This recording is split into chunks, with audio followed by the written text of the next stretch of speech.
इस बुलेटिन में बात होगी इंडिया गठबंधन की बड़ी बैठक की, 7वें चरण के चुनाव प्रचार की। देखेंगे केजरीवाल के बड़े दांव को, सुप्रीम कोर्ट से बीजेपी को लगे बड़े झटके को, जानेंगे मुस्लिम आरक्षण पर कैसे तेजस्वी ने खोल दी बीजेपी की पोल, और बुलेटिन के आखिर में देखेंगे जाने माने कार्टूनिस्ट इरफान की किस खबर पर पड़ी तिरछी नजर। लेकिन दिन भर की तमाम बड़ी खबरों से पहले एक नजर आज की सुर्खियों पर। देश में लोग उल्टे काम करते हैं, आरक्षण के खिलाफ लड़ रहे हैं। आरक्षण के खिलाफ लड़ाई कभी सफल होगी ही नहीं, क्योंकि आरक्षण समस्या नहीं है, जातिवाद समस्या है।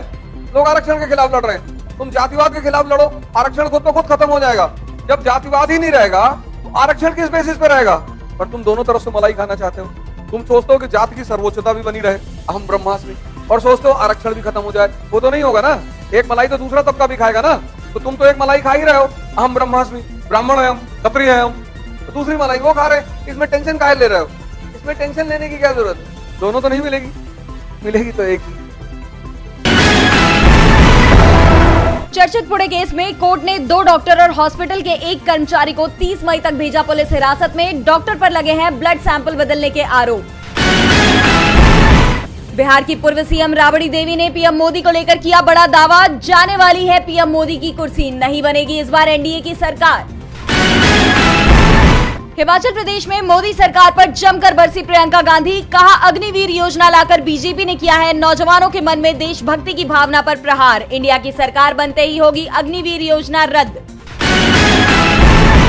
गिरावट के साथ बंद हुआ शेयर बाजार, सेंसेक्स 20 अंकों की गिरावट के साथ 75,391 अंक पर हुआ बंद, निफ्टी 25 अंकों की गिरावट के साथ 22,932 अंक पर हुआ बंद। ये तो थी सुर्खियां, अब बात आज की सबसे बड़ी खबर की। लोकसभा चुनावों में पहले चरण से ही इंडिया गठबंधन के नेताओं में काफी जोश दिखाई दे रहा है। एक तरफ तो विपक्ष का गठबंधन चुनाव में जीत के दावे कर रहा है, तो दूसरी तरफ चुनाव के बाद की तैयारी भी अभी से ही शुरू कर दी है। 1 जून को इंडिया गठबंधन की बैठक बुलाई गई है। चुनाव परिणाम से पहले इस बैठक में कई अहम फैसले लिए जा सकते हैं, तो किन मायनों में अहम हो सकती है इंडिया की ये बैठक, देखिए ये रिपोर्ट। 1 जून को 7वें चरण के मतदान होने हैं, लेकिन इसी दिन एक और बड़ा आयोजन भी होगा, इंडिया गठबंधन की बैठक का आयोजन। चुनाव परिणाम की घोषणा से पहले इंडिया गठबंधन की बड़ी बैठक बुलाई गई है। कांग्रेस अध्यक्ष मल्लिकार्जुन खड़गे ने गठबंधन में शामिल सभी 28 दलों के प्रमुखों को न्योता भेजा है। इस बैठक की घोषणा ने ही बीजेपी की धड़कनें बढ़ा दी है। कुछ तो इस बैठक की टाइमिंग का असर है, तो कुछ इन चुनावों में इंडिया की मजबूत दावेदारी का। दरअसल 1 जून को मतदान तो खत्म हो जाएंगे, लेकिन साथ ही दिल्ली के मुख्यमंत्री अरविंद केजरीवाल की अंतरिम जमानत भी खत्म हो रही है, और कांग्रेस इस बैठक में विपक्षी दल के हर एक नेता को शामिल करना चाहती थी। गठबंधन के अहम फैसलों में केजरीवाल का मत भी जानना जरूरी है, इसलिए ये बैठक चुनाव परिणाम आने के पहले ही बुला ली गई। तो वहीं अब चर्चाएं ये हो रही है कि इस बैठक में किन अहम मुद्दों पर फैसला कर सकता है विपक्ष। सबसे बड़ा सवाल तो ये कि क्या इंडिया घोषित कर देगा पीएम का नाम। जी हाँ, इंडिया गठबंधन पहले चरण से ही इस बार के चुनाव में अपनी जीत का दावा कर रहा है, और छठे चरण आते तक उनका विश्वास और दृढ़ होता हुआ दिखाई दे रहा है। कौन बनेगा प्रधानमंत्री के सवाल पर खड़गे तो ये पहले से ही कह चुके हैं कि इंडिया गठबंधन मिलकर इस पर फैसला करेगा। साथ ही ये बयान भी सामने आया कि इंडिया की जीत घोषित होने के 48 घंटों के अंदर पीएम कौन बनेगा, इस पर से ही पर्दा उठ जाएगा। ऐसे में इंडिया गठबंधन की इस बैठक को मुख्य तौर पर पीएम पद के दावेदार पर फैसले को लेकर काफी अहम माना जा रहा है, और इंडिया के इसी जोश को देखकर बीजेपी भी परेशान है। इंडिया गठबंधन के बढ़ते आत्मविश्वास ने बीजेपी की धड़कनें बढ़ा दी हैं, तो वहीं विपक्ष के नेताओं के बयानों ने भी बीजेपी की मुश्किलें बढ़ा दी हैं। अंतिम चरण के लिए चुनाव प्रचार अपने चरम पर है। इसी कड़ी में सोमवार को कांग्रेस सांसद राहुल गांधी ने जहां 3 रैलियां की, तो मुख्यमंत्री अरविंद केजरीवाल ने भी पंजाब में चुनावी हुकार भरी। वहीं अखिलेश यादव भी गाजीपुर में बीजेपी पर जमकर बरसे। पीएम मोदी ने परमात्मा की कहानी इसीलिए शुरू की क्योंकि 4 जून के बाद जब ईडी पीएम मोदी से पूछताछ करेगी तो जांच से बचने के लिए वो कह देंगे कि हमने कुछ नहीं किया, परमात्मा ने हमसे करवाया है। कांग्रेस सांसद राहुल गांधी ने सोमवार को बिहार के आरा, पाटलिपुत्र और पटना साहिब की रैलियों में ये दावा किया। इस दौरान उन्होंने पीएम मोदी के बायोलॉजिकल वाले बयान पर करारा तंज कसा। राहुल ने दावा किया कि यूपी बिहार में इंडिया गठबंधन का तूफान आ रहा है, नरेंद्र मोदी अब पीएम नहीं रहेंगे। राहुल ने बताया कि नरेंद्र मोदी से एक इंटरव्यू में पूछा गया कि देश में गरीब और गरीब, अमीर और अमीर होते जा रहे हैं, इस बारे में आपका क्या कहना है। नरेंद्र मोदी पहले सोचते हैं और फिर जवाब देते हैं। क्या मैं सबको गरीब बना दूं? ये नरेंद्र मोदी की सोच है। देश के गरीबों के लिए नरेंद्र मोदी ने पिछले 10 साल में कुछ नहीं किया। नरेंद्र मोदी ने देश में बेरोजगारी फैलाई है, ये बात युवा कभी नहीं भूलेगा। नरेंद्र मोदी ने हिंदुस्तान के जवानों को सेना में मजदूर बना दिया है। राहुल की रैली में आरजेडी नेता तेजस्वी यादव ने भी जमकर विपक्ष को घेरा। अपने टनाटन अंदाज में तेजस्वी ने जनता से कहा कि मिजाज रखिए टनाटन, नौकरी मिलेगी फटाफट, बहनों के खाते में लाख रुपया जाएगा खटाखट। तो साथ ही दावा किया कि तानाशाही 4 जून तक है। तो दूसरी तरफ दिल्ली के सीएम अरविंद केजरीवाल पंजाब में थे, जहां उन्होंने बीजेपी को चेतावनी देते हुए कहा कि अमित शाह पंजाब के लोगों को धमकी देकर गए हैं कि 4 जून के बाद भगवत मान की सरकार को गिरा देंगे। ये सरासर गुंडागर्दी है। अमित शाह पंजाब और पंजाबियों को चैलेंज देकर गए हैं। अमित शाह जी, पंजाबियों को धमकी मत दो, वरना आपका पंजाब में घुसना भी मुश्किल हो जाएगा। तो सपा प्रमुख अखिलेश यादव ने गाजीपुर में बीजेपी पर जमकर हमला बोला और कहा कि बीजेपी का सारा गणित गड़बड़ हो गया है। अब लोकसभा चुनाव के प्रचार में सिर्फ 2 दिन बचे हैं और प्रचार समाप्त होने से एक दिन पहले यानी 28 मई को राहुल अखिलेश पीएम मोदी के संसदीय क्षेत्र वाराणसी में संयुक्त रैली करेंगे। एक तरफ कांग्रेस सांसद राहुल गांधी 4 जून के बाद पीएम से ईडी के पूछताछ के दावे कर रहे हैं, तो दूसरी तरफ ये भी दावे हो रहे हैं कि 4 जून के बाद इंडिया गठबंधन के नेताओं को ईडी से राहत मिल सकती है। इस बीच दिल्ली के मुख्यमंत्री अरविंद केजरीवाल ने सुप्रीम कोर्ट का रुख कर लिया है। तो क्यों सुप्रीम कोर्ट गए केजरीवाल, देखिए ये रिपोर्ट। अरविंद केजरीवाल की जमानत को लेकर बड़ी अपडेट सामने आई है, जिससे उनकी जमानत की अवधि और बढ़ सकती है। दरअसल कथित शराब घोटाले मामले में गिरफ्तार हो चुके दिल्ली के मुख्यमंत्री अरविंद केजरीवाल जमानत पर बाहर हैं। उनकी जमानत अवधि 1 जून को समाप्त हो रही है। ऐसे में उन्हें 2 जून को दोबारा जेल जाना पड़ेगा। इस बीच केजरीवाल ने अपनी जमानत अवधि 7 दिन बढ़ाने के लिए सुप्रीम कोर्ट में याचिका दायर की है, जिसमें यह दावा किया गया है कि केजरीवाल का स्वास्थ्य ठीक नहीं है, जिसके चलते उन्हें कई टेस्ट करवाने हैं। तो वहीं आप नेता आतिशी ने केजरीवाल के स्वास्थ्य को लेकर बड़ा बयान दिया है। आतिशी ने कहा कि जब अरविंद केजरीवाल को गिरफ्तार किया गया था तो उनका 7 किलो वजन एकदम से घट गया था। उनका वो वजन अभी तक बढ़ा नहीं है। उनका ये वजन क्यों घटा है, डॉक्टरों को इसकी वजह अभी तक पता नहीं चली। उन्होंने कई टेस्ट कराए हैं, जिनमें उनका कीटोन लेवल बहुत अधिक पाया गया है। वजन घटना, कीटोन का लेवल बढ़ जाना बहुत ही गंभीर बीमारियों के लक्षण हो सकते हैं, ऐसा डॉक्टर कह रहे हैं। उन्होंने कहा कि ये किडनी में गंभीर समस्या के लक्षण हो सकते हैं, यहाँ तक कि ये कैंसर के भी लक्षण हो सकते हैं। इसलिए डॉक्टरों का मानना है कि केजरीवाल को अभी बहुत सारे टेस्ट कराने की जरूरत है, जिनमें पीईटी स्कैन और सीटी स्कैन सहित पूरे शरीर का टेस्ट कराने की जरूरत है। इसलिए केजरीवाल ने अपनी जमानत अवधि को 7 दिन आगे बढ़ाने के लिए सुप्रीम कोर्ट में ये अर्जी डाली है, ताकि ये सारे टेस्ट हो सके। केजरीवाल जहां सुप्रीम कोर्ट से मेडिकल ग्राउंड्स पर जमानत मिलने की उम्मीद जता रहे हैं, तो वहीं बीजेपी को बड़ा झटका लगा है। कोलकाता हाईकोर्ट ने बीजेपी के विज्ञापन पर रोक लगाई थी और अब इसे लेकर सुप्रीम कोर्ट ने भी बीजेपी के खिलाफ कड़ी टिप्पणी कर दी है। तो क्या है पूरा मामला, देखिए ये रिपोर्ट। बीजेपी को एक बार फिर सुप्रीम कोर्ट का झटका लगा है। दरअसल कलकत्ता हाईकोर्ट ने बीजेपी को तृणमूल कांग्रेस के खिलाफ विज्ञापन छापने से रोक दिया था। इसके खिलाफ बीजेपी ने सुप्रीम कोर्ट की वेकेशन बेंच में याचिका लगाई थी, जिसे सोमवार को खारिज कर दिया गया।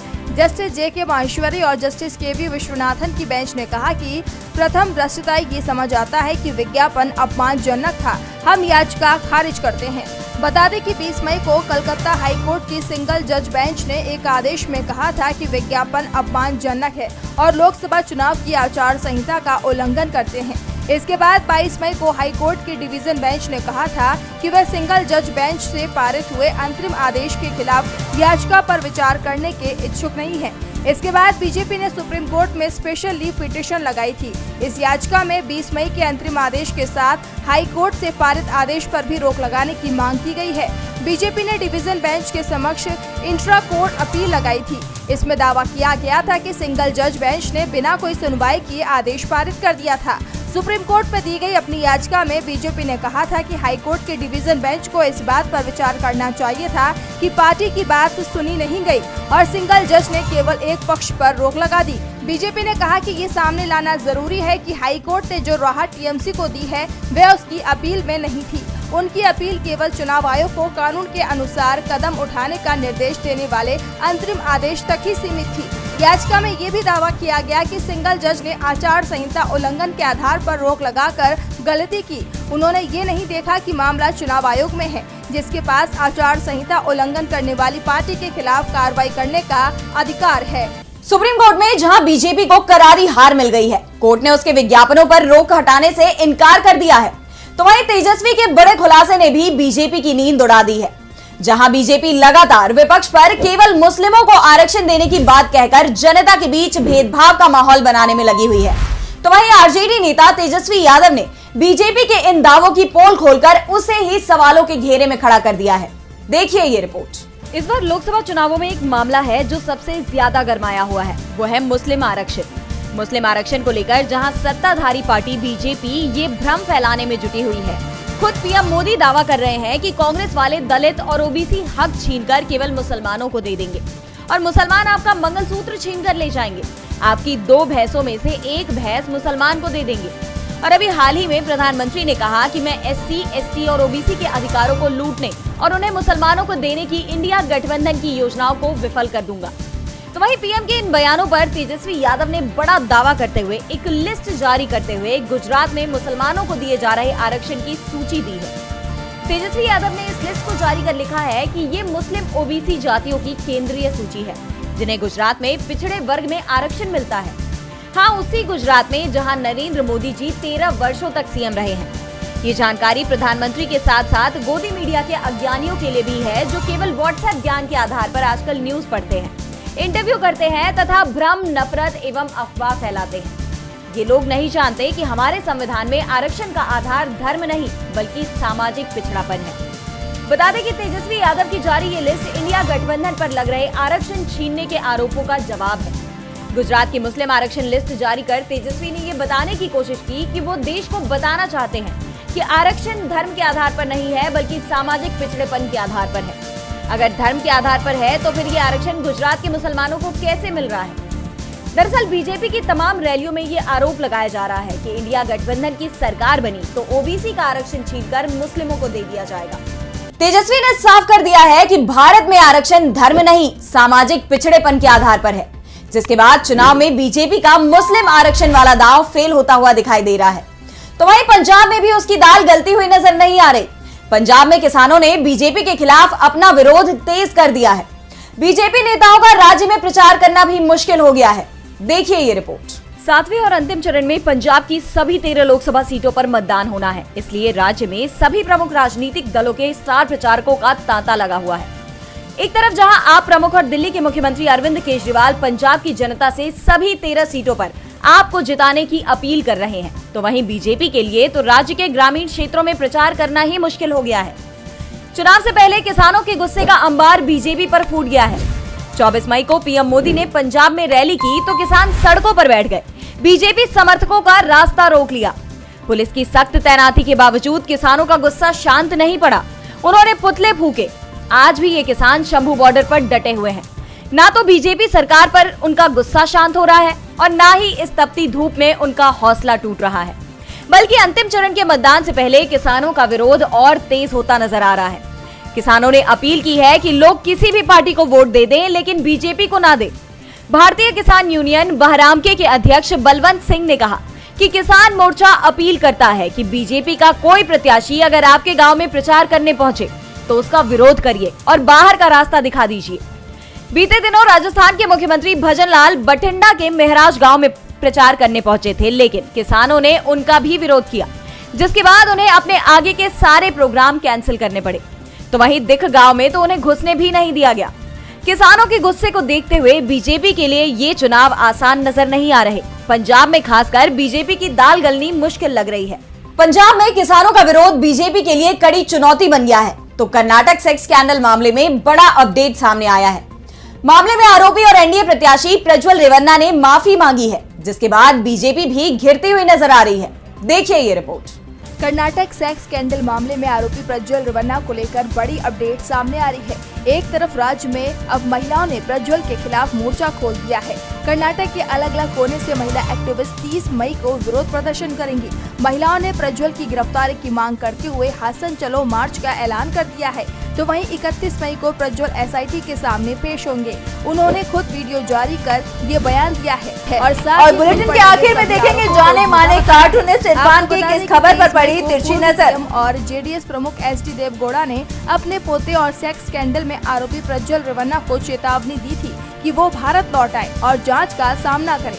उन्होंने ये दावा भी किया कि इस मामले की जांच में उनके और उनके परिवार की तरफ से कोई दखलंदाजी नहीं की जाएगी, जिसके बाद प्रज्वल का ये वीडियो सामने आया है।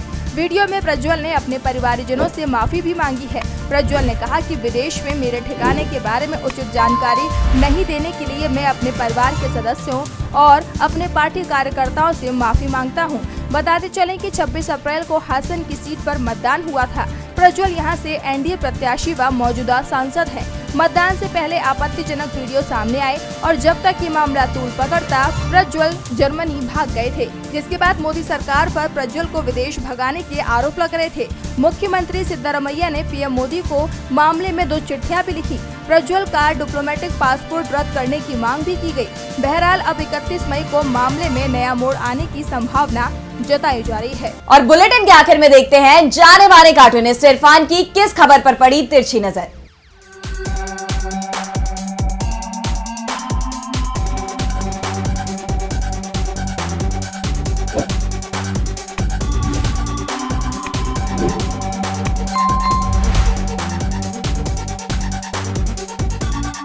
इन दिनों ऐसा कुछ हो रहा है जो पिछले 70 सालों में भी नहीं हुआ था, जैसे कि सत्ता का अहंकार वो सिर चढ़ के बोल रहा है। बीजेपी के एक प्रत्याशी ने उड़ीसा में ईवीएम को भी खींच दिया। जब उनको ईवीएम की खराबी का पता चला तो उनसे इंतज़ार नहीं किया गया और उन्होंने जाकर ईवीएम के तार वगैरह खींच दिए। आखिर उनकी गिरफ्तारी हो गई। अरे भाई, ईवीएम को ही अगर इस तरह से आप खींचते तोड़ते रहोगे तो आखिर आपके 400 पार का क्या होगा, क्योंकि सारा दारोमदार तो ईवीएम पर भी है।